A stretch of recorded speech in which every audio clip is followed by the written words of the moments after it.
드디어 예루살렘 성벽이 재건되었습니다.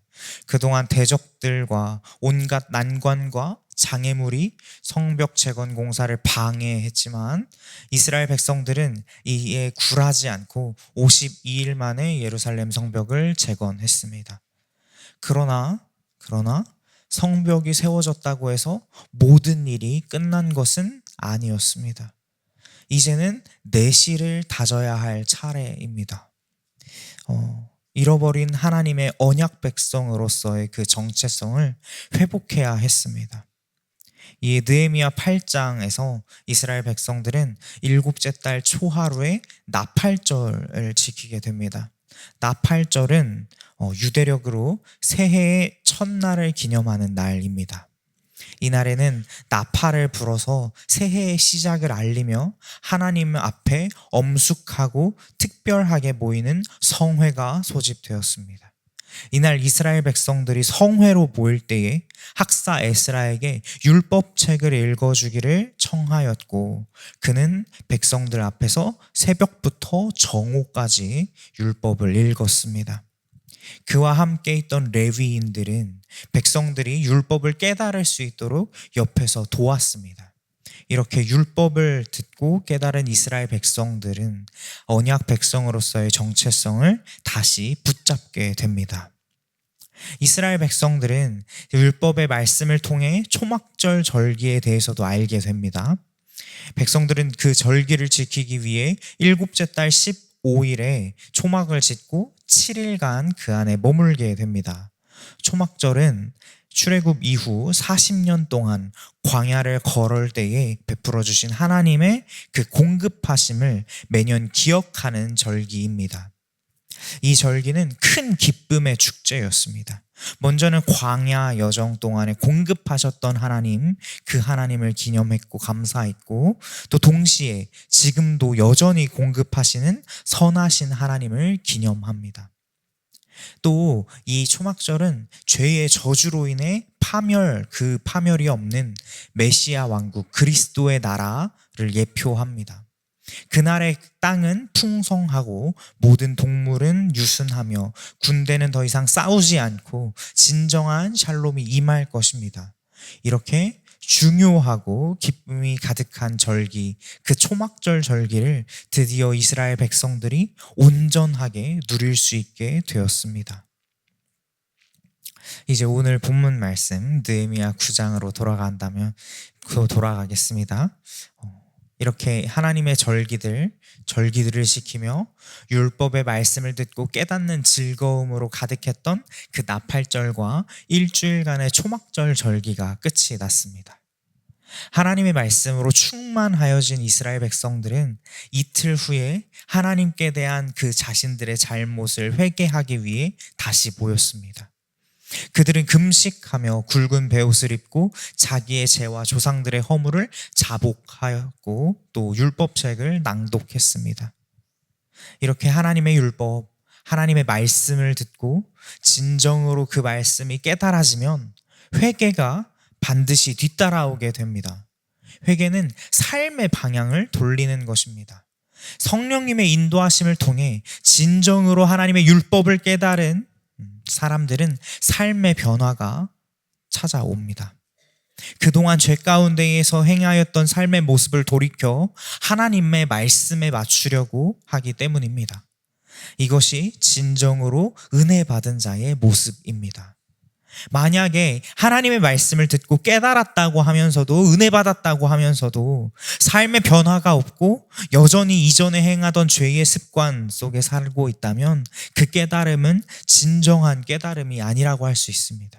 그저 머리로만 이해한 수준의 알입니다.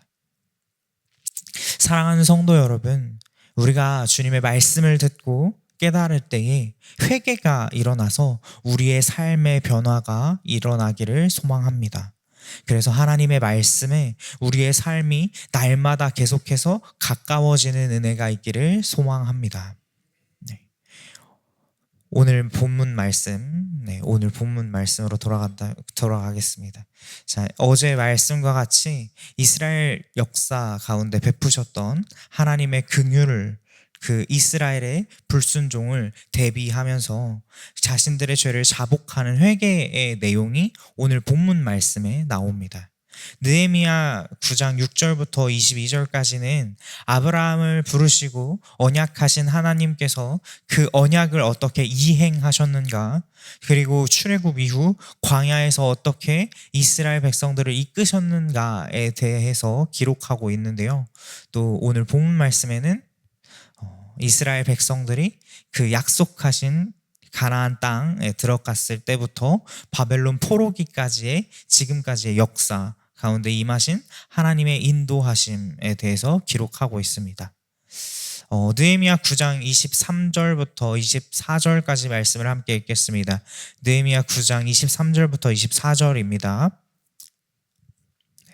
시작. 주께서 그들의 자손을 하늘의 별같이 많게 하시고 전에 그들의 열조에게 들어가서 차지하라고 말씀하신 땅으로 인도하여 이르게 하셨으므로 그 자손이 들어가서 땅을 차지하되 주께서 그 땅 가나안 주민들이 그들 앞에 복종하게 하실 때에 가나안 사람들과 그들의 왕들과 본토 여러 족속들을 그들의 손에 넘겨 임의로 행하게 하심에 아멘.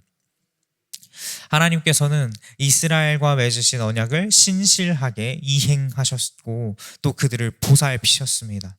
하나님의 돌보심은 그들이 어디에 있든지 끊어지지 않았습니다.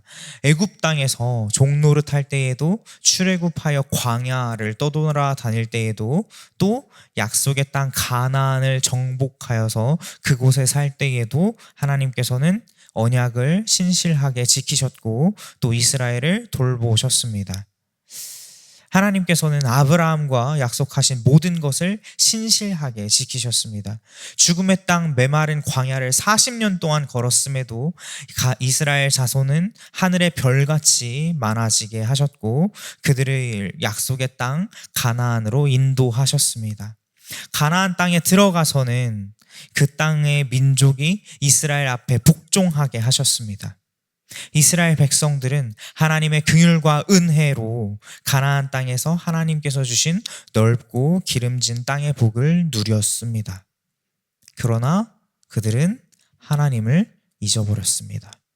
하나님께서 이스라엘 가운데 행하신 일도, 그분의 말씀도, 그분의 율법도 잊었습니다. 그들은 하나님의 말씀에 순종하지 않고 거역했으며 여호와의 율법을 등져버렸습니다. 이스라엘 백성들은 다시 돌아오라고 권면하는 하나님의 선지자들을 죽이기까지 했습니다.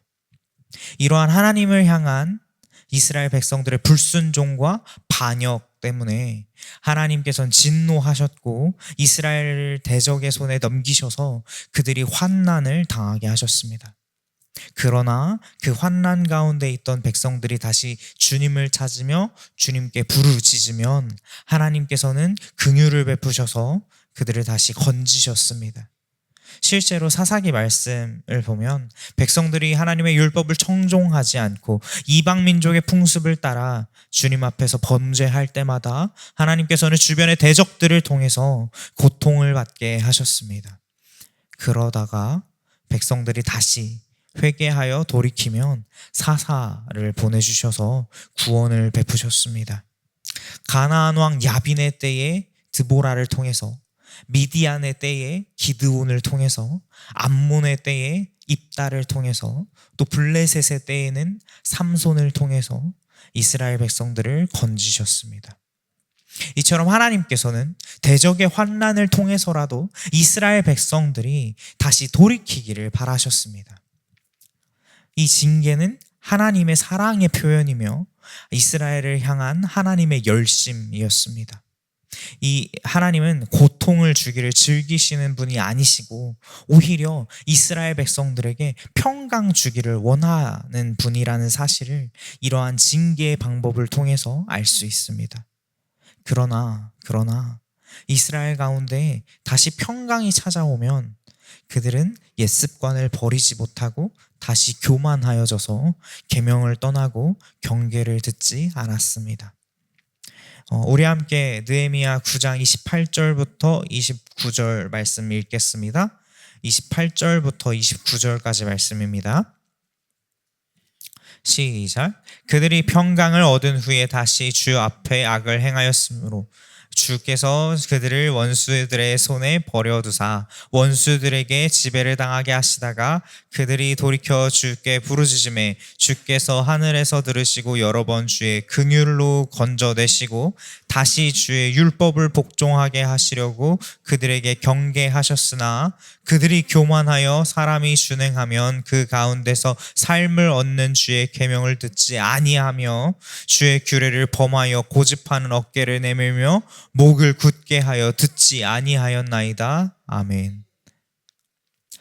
하나님께서는 이러한 이스라엘 백성들의 불순종을 여러 해 동안 참으시고 선지자들을 보내셔서 그들을 경계하셨습니다. 그럼에도 듣지 않는 백성들을 대적을 통해 징계하셨지만 긍휼이 풍성하신 하나님은 그들을 아주 멸하지 않으시고 버리지도 않으셨습니다. 하나님께서는 백성들의 불순종 속에서도 긍휼하심을 베푸시고 신실하게 언약을 지키셨습니다. 하나님께서는 우리를 향하신 그 언약을 끝까지 지키실 것입니다. 또한 우리도 그 언약을 성실히 행하길 원하십니다. 언약 관계는 언제나 쌍방향입니다. 일방향의 언약은 존재하지 않습니다. 언약 당사자들 중에 한 사람이라도 언약을 지키지 않는다면 그 언약은 파기된 것과 마찬가지입니다.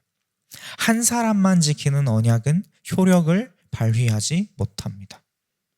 단순한 예를 들어서 만약에 제가 어떤 사람이랑 10시에 만나기로 했는데 약속했는데 저는 10시에 잘 도착했고 그 상대방은 10분 늦게 도착했다고 한다면 이 약속은 지켜진 것인가요? 아닙니다. 한쪽만 지키는 약속은 의미가 없습니다. 그런데 이 약속이 사람들끼리 하는 그냥 시간 약속이니까 10분 늦어도 10분 정도면 이해할 수 있지, 이게 도착했으니까 됐지 하고 넘어갈 수 있는데, 우리가 맺은 언약은 하나님과 맺은 언약입니다. 사랑하는 성도 여러분, 하나님과 맺은 언약을 지키시기 바랍니다. 하나님의 말씀에 귀를 기울이고 그 말씀에 순종하고 그 말씀을 가르치시기를 바랍니다. 이 언약을 후손들에게 전수해 주시기 바랍니다.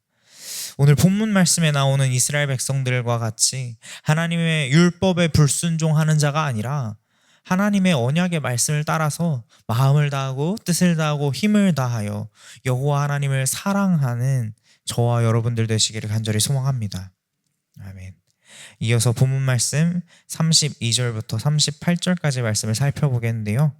이 말씀은 이스라엘 백성들이 하나님의 언약에 신실하지 못했고 하나님의 율법에 불순종함으로 겪게 된 백성들의 고통의 현실, 그것을 고백하는 내용을 담고 있습니다. 하나님의 긍휼하심과 백성들의 불순종이 반복된 결과로 이스라엘은 바벨론의 포로로 끌려가게 됩니다. 그래서 70년 만에 고향 땅에 돌아와서 드디어 예루살렘 성벽을 재건합니다. 그러나 그들은 여전히 페르시아의 지배 아래 살고 있습니다. 우리 32절 말씀을 읽겠습니다. 9장 32절 말씀입니다. 시작. 우리 하나님이여 광대하시고 능하시고 두려우시며 언약과 인자하심을 지키시는 하나님이여, 우리와 우리 왕들과 방백들과 제사장들과 선지자들과 조상들과 주의 모든 백성이 아수르 왕들의 때로부터 오늘까지 당한 모든 환난을 이제 작게 여기지 마옵소서. 아멘. 북왕국 이스라엘이 아수르에게 멸망당하고 남왕국 유다가 바벨론에 망하게 된 이후에 그들의 종살이는 지금까지 종살이하는 지금까지의 삶은 참으로 고단한 삶이었음을 고백합니다. 그러므로 그들이 지금 당하고 있는 일을 작은 일로 여기지 말아달라고 주님 앞에 간구하고 있는 것입니다. 주님께서 긍휼과 자비를 베풀어 주시기를 구하는 것입니다. 그러나 이스라엘 백성들은 이 모든 환난이 그들의 탓임을 인정합니다. 우리가 당한 모든 일에 주는 공의로우시니 우리는 악을 행하였사오나 주께서는 진실하게 행하였음이니이다 라고 고백합니다. 그들이 비록 큰 고통을 당하고 있을지라도 이 모든 일은 주의 공의로 된 일이라고 하나님의 공의롭고 진실하심을 나타내고 있는 것입니다. 이스라엘에게 주어진 고통이 이유 없이 주어진 것이 아니라는 것입니다. 자신들은 받을 만한 벌을 받고 있다는 것입니다. 그들이 죄를 지었으니 지금 그 죄에 대한 벌을 받고 있으니 이 모든 일은 참으로 마땅한 일이라고 고백합니다. 이스라엘이 바벨론에게 망하고 지금은 페르시아의 종된 것은 그들의 조상들이 주의 율법을 지키지 않고 주의 명령과 경계의 말씀에 순종하지 않았기 때문이었으며 그들이 주께서 주신 땅에서 주를 섬기지도 않고 악한 길에서 돌이키지도 않았으므로 주께서 즐거움을 누리며 살라고 주신 땅에서 이방인들의 종이 되었음을 탄식하며 자복합니다. 이제 이스라엘 백성들은 다시 주께로 돌아가기를 맹세합니다. 느헤미야 9장 38절에 우리가 이 모든 일로 말미암아 이제 견고한 언약을 세워 기록하고 우리의 방백들과 레위 사람들과 제사장들이 다 임봉하나이다 하였느니라 라고 말씀합니다. 그들의 회개는 하나님의 구원을 요청하며 긍휼의 하나님을 구하며 그들의 죄를 자복하는 것에서 멈추지 않았습니다. 이스라엘 백성들은 언약을 세워 기록하고 방백들과 레위 사람들과 제사장들이 임봉하게 했습니다. 그들이 이제 하나님 언약 앞에 신실하게 반응하며 순종할 것을 결단한 것입니다. 진정한 회개는 구체적인 삶의 모습에서 드러나게 됩니다. 삶의 자리가 변하였기 때문입니다. 앞서 말씀드린 것처럼 진정한 회개는 삶의 방향을 다시 하나님의 말씀으로 돌이킨다는 것입니다. 그리고 삶의 결단을 불러옵니다.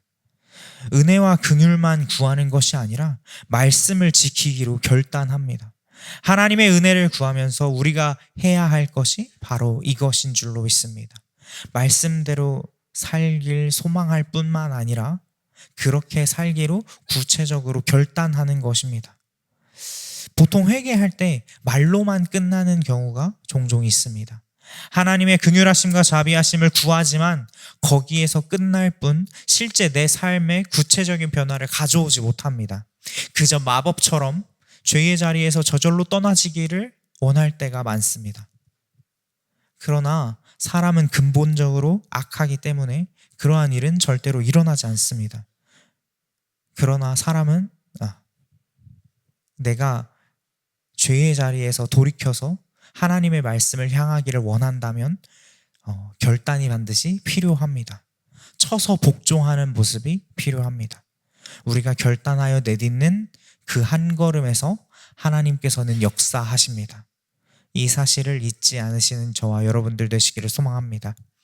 이 시간 함께 기도하실 때에, 통성으로 기도하실 때에 우리가 들은 말씀, 그 말씀 성령님께서 깨달을 수 있도록 역사하여 주시고 그 말씀으로 인해 삶의 변화가 있게 하시며 날마다 주의 율법을 순종하며 살아가는 인생이 되게 하여 달라고, 정말 주님의 말씀에 순종하며 그 율법에 순종하며 회개하며 구체적인 결단으로 우리가 주님 앞에 한 걸음을 뗄 수 있게 하여 달라고 이 시간 주님의 이름 여러 번 부르시고 기도하시겠습니다. 주여